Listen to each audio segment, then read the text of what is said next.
There are a lot of characteristics that go into becoming a knockdown shooter, but today I want to focus specifically on our release. I see so many players today that end up pushing the basketball instead of extending upwards, giving them a low arc on their shot. So how do we fix that?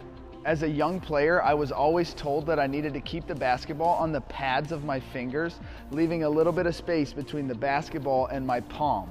I was told that I needed to do this to avoid pushing the basketball and shooting a palm ball.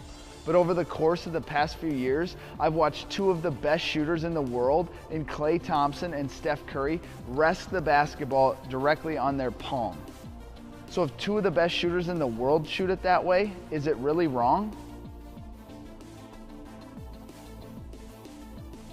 You see, for me, having a little bit of space between the basketball and my palm has always felt natural.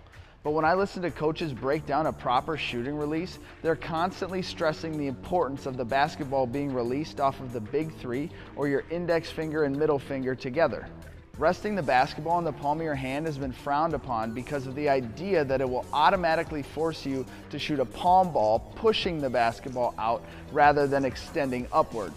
I also work with many players that naturally set the basketball in the palm of their hand. And what I have found is that when a coach stresses the importance of getting the ball to their fingertips, for a person who naturally sets it in their palm, they end up tightening their fingers rather than relaxing them.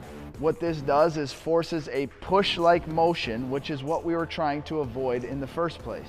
In my opinion, forcing a player to get the basketball off the palm of their hand and onto their fingertips in order to get a higher arc is often a misdiagnosis of the problem. Our focus should be on whether or not the basketball is coming off of our fingertips as opposed to focusing solely on where the basketball starts in our hand.